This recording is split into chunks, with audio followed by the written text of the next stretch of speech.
going to be one of the most paramount topic in mathematics. Now, the definition aspect is one of the most important aspects that should be learned in indices. So the question is, what is indices?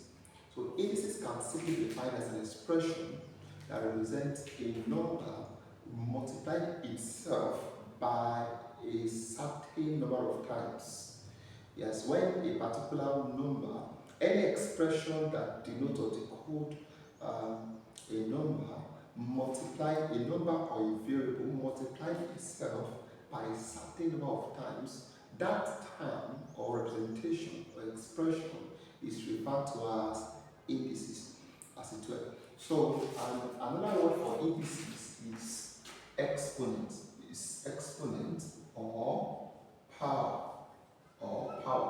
So, for instance, see an equation of the form a raised to power n.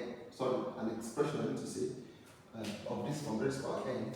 This is referred to as the base, and this is called your power, your index or indices, and it's called or exponent. Any way you call it, you're right.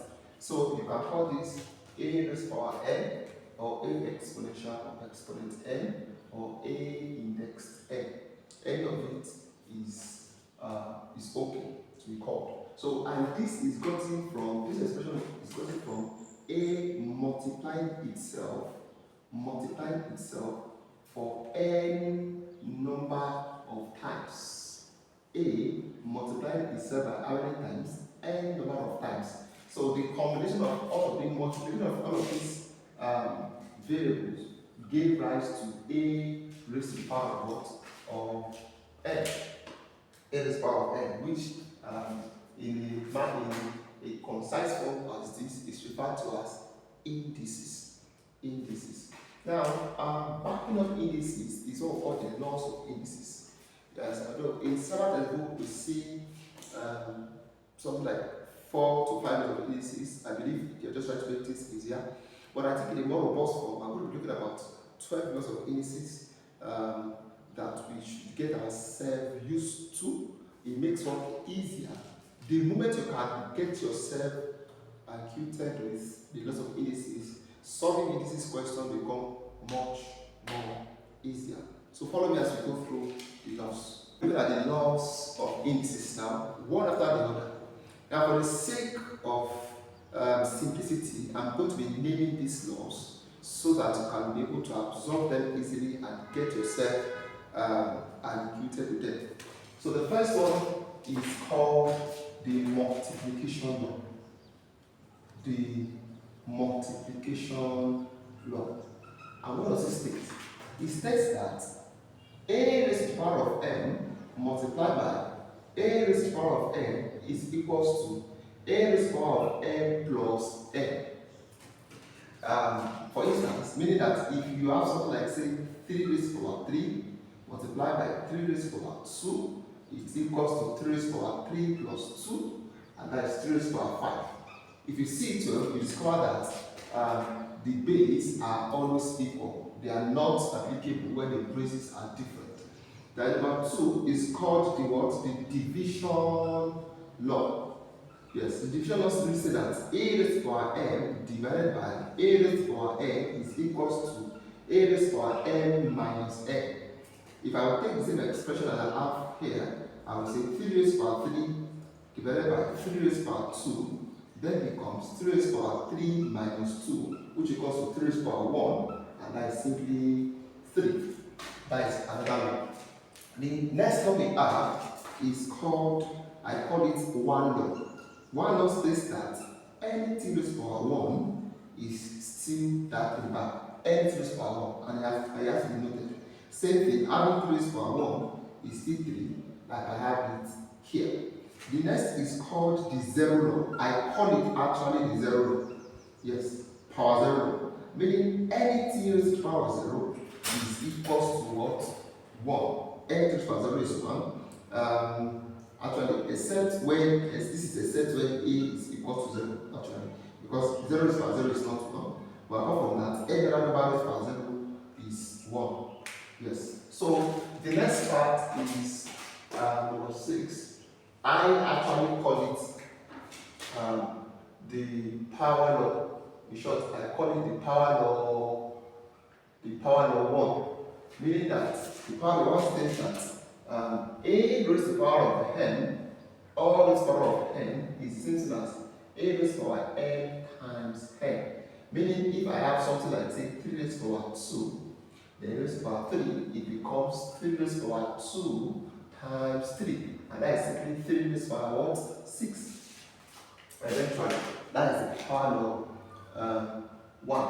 Then the next one, okay, this is number 5. Then the number 6 part of it, which I call the identical law. Yes, identical law, or 1, or identical power, as the case may be. Then this law is applicable when I have something like say AB, all raised to the power of n. If I were expand this bracket, it becomes a raised to the power of n, then b raised to the power of n. Can you see that they become identical? The m multiply whatever is inside of the bracket. The reason why I call it identical law. So, in the same way, if I have something like say, I have, let me say mn, all raised to the power of 3, let's say m squared, then this becomes m raised to the power of 2 times 3, then n raised to the power, this is 1 times 3, and that is m raised to the power 6, and n raised to the power 3. And that is because it is the identical law. Identical law because when I expand it, both of the variables has the power of what? n, which is identical. Then, the 7 part of it, which I call it the identical law 2. Yes, identical law 2. What does it look like? It says that when you have m all over n, yes, all over n, all raised to the power of, let us say a now, doesn't matter, I say law, let me make some capital N, maybe, then it becomes m raised to the power a, all over n raised to the power a. Both of them are going to carry the power. So in the same vein, if you have say 3 over 2, all raised to the power 2, it simply becomes 3 raised to the power 2 over what? 2 raised to the power 2, and that is 9 over 4. So that is under the identical law. Then the next one is what I call not the one I call, not that you find it in the textbook as it were, but just so that you are able to get yourself used to them easily. So I call them what I call them. So look at, I call this one index law. Yes, index what? Index law. Index law says that when you have the nth root of a, all raised to the power n, what do you have? You will be having a all raised to the power m over n. This is the law. You understand? Meaning that if you have something like say, let's say you have 8, the cube root of 8 all raised to the power 2, we see the same thing as 8 raised to the power 2 over 3, which then become 2 raised to the power 3 times 2 over 3, 3 take away 3, then you have 2 raised to the power 2, and that is equals to 4, eventually. So that is under the index law, and I repeat, it's just for you to get used to those laws. That's what it means. Another person may name it other thing, it doesn't matter, but the law remains the same and is still of the same function. So the next one is number 9, is I call it the reciprocal law. Reciprocal law. Reciprocal law states that if you have a raised to the power minus 1, it simply becomes 1 over a. It's simple enough. So I just say that if I have 5 raised to the power minus 1, I have 1 over 5. Then the 10th part of it, I call it the inverse law. Inverse law. Yes, under the inverse law, I have a raised to the power minus n simply become 1 over a raised to the power n. 1 over a raised to the power n. Over the years, I've seen people make the mistake of saying n over a, which is wrong. It is simply 1 over a raised to the power what? N as the right expression. I can take that. So on that note, I'm going to be adding to say that, example, if I have 5 raised to the power minus 2, it becomes 1 over 5 raised to the power 2, which equals to 1 over what? 25 as answer. So these are just the simple application of this stuff I'm having there. Maybe as time goes on, I may make another video to have an example that can at least attend 1 or 2 of those laws. But it's something that can easily be done the moment you understand how those laws in algebraic expression functions. Then the 11th one is what I refer to as the transfer. I call it the transfer. Transfer says that if you have A all raised power n over n to be equals to b, then when this n over n that is on the power of a is moving to the power of b, then we observe that a becomes b raised power n over n. It becomes this, the power switch side or switch position in terms of the numerator when they cross over to the next power. Yes. So for instance, imagine you have, say, you have x all raised power 2 over 3. Let us say it's equal to let's say, let me say 2. Then your x simply becomes 2 raised power 3 over 2. That simply becomes eventual. So it's just for us to obey those laws.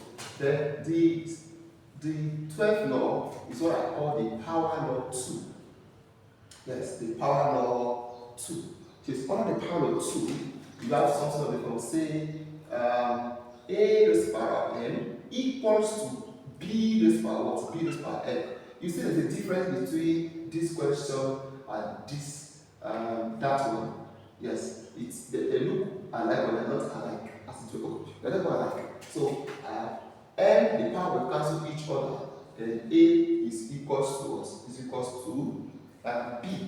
Then number 13 of it is what I call the Bayes law. The Bayes law. It is this one that looks like the first one that looks like a multiplication law. When you have a raised power n equals to a raised power n, then the base slice each other out, then your n is then equals to n. For example, you have 5 raised power x equals to 5 raised power 3. Then 5 will take away 5, then x is simply equals to what? 3 as 12. So these are the basic laws that must be known for us to have a very good knowledge and understanding when it comes to indices. So thank you for being a part of this video. Please go through it again for better understanding. Do it to subscribe and turn on your notification bell for more videos when they are uploaded. Thank you.